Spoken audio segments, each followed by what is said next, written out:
right now on the phone our good friend Tucker Carlson, the editor of the Daily Caller. How are you, Tucker?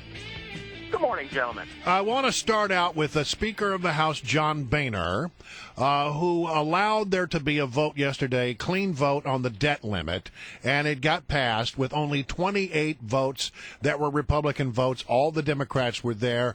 I look at your website today, and I see that you have called it a total surrender.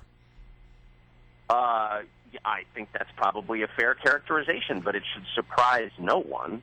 I mean, there's no constituency for fiscal continence, as you know. There isn't. I mean, there are some people who are upset on a theoretical level about spending too much, but most people buy into the magical thinking that Boehner embraces, which is, just keep borrowing, keep printing money, just, let the Fed keep goosing the economy, and, it'll be fine, or just sort of continue this until it breaks. And that's where most voters are. I'm very distressed by that. That's not where I am.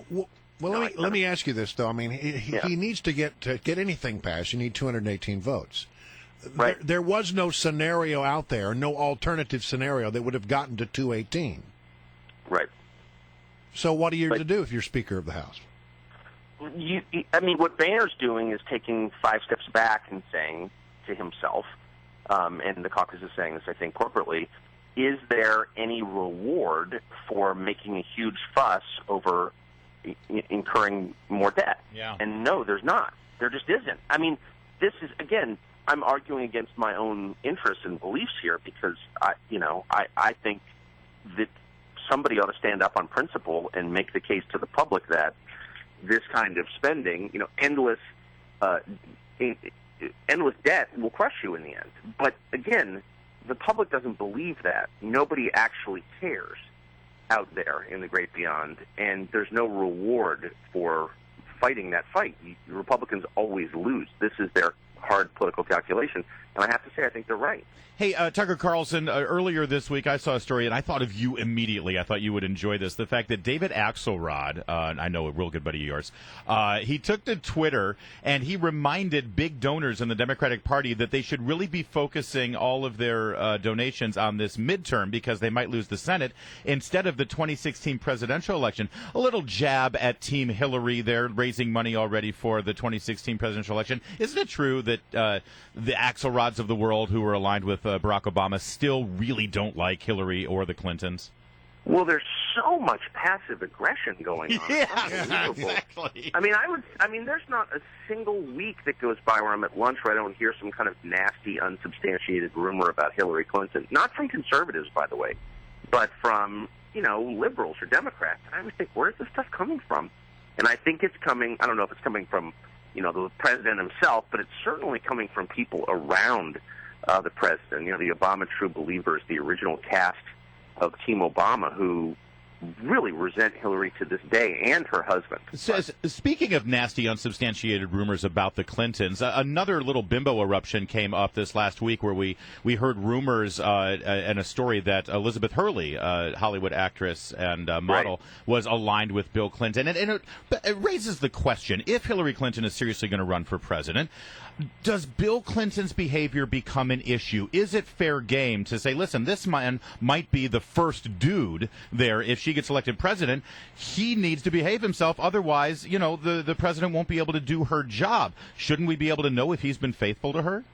No, we became friends a long time ago, in a lot of different ways. I have to say, I'm so on Rand Paul's side, who keeps making the obvious and true point that if you're waging the war on behalf of women, you have to account for Bill Clinton, who is a serial sexual harasser. I mean, there's sort of no way around that, and he admitted it.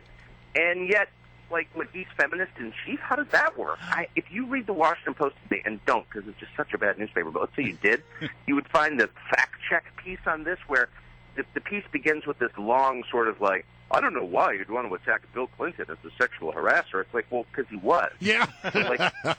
You know what I mean? You can love Bill Clinton, but it's impossible to call Bill Clinton a feminist. Yeah, I'm pretty sure you, as editor-in-chief at Daily Caller, can't treat an intern the way he treated Monica. Wouldn't work. Well, I probably could because I don't because I'm married and I like women. You know what I mean? But I'm not going to treat them like that. But I'm not a feminist in any sense. So I guess maybe the rules are if you're for abortion, you can do whatever you want and you're still a feminist. I guess. I don't really know what the rules are. Well, I mean, and I think Larry raises a really, really fair question. I mean, if Hillary's going to run, and all signs indicate that the nomination is hers if she wants it, then Bill Clinton's behavior, not only then, but since then, when she was in the Senate, when she was Secretary of State, all of that is fair game, is it not?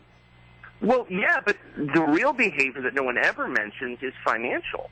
The Clinton Global Initiative has raised over $1 billion in the past 12 or 13 years. So where did that money come from? And what do they do with it?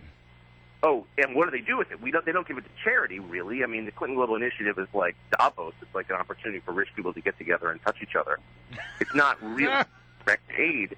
But let's talk about where that money came from. I mean, a lot of it came through or with the help of foreign governments. Well, which foreign governments? I mean, the tangle, the morass of relationships here that are conflicts is like, I don't know, where do you even begin? Yeah, that's a great point, Tucker. Tucker, also over at your great website, Daily Caller, I see the story about Clarence Thomas. He gave an interview, or maybe it was a speech to a school. I didn't get that part of it. But he basically said that he's experienced more racism from northern liberal elites than he ever did from the Southerners when he lived down there.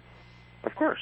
Al Sharpton once told me the same thing. Al Sharpton once told me the most annoying people in his world were guilty white liberals because they patronized him. Those are the people who really got on his nerves. Wow. Yeah, of course, but I mean, no one's going to pay attention because Clarence Thomas is not officially black because he's conservative. So he's against affirmative action. So he lost his African American card. He's now like an official white guy, according to the left. It's really outrageous.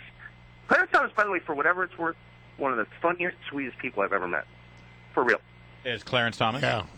Yeah, and I'm not saying that because I agree with yeah. politics. I sat next to him at dinner once, and he laughed the entire time. And he was the most interesting. He was such a cool guy. I was really impressed by Clarence Thomas. Well, let me ask you, are you bracing for the super snowstorm that's headed our way?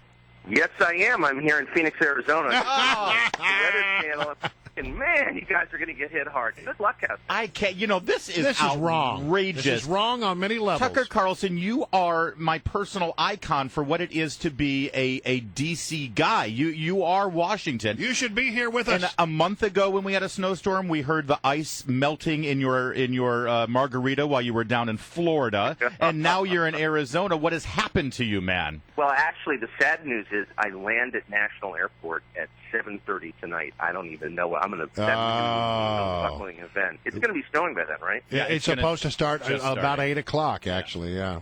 So we'll say a prayer because I love snow in D.C. I'm going to be sledding in Battery Kimball tomorrow morning. All right. Well, then you will be with us, hopefully, if the planes run on time. Although I got to tell you, a lot of flights being canceled.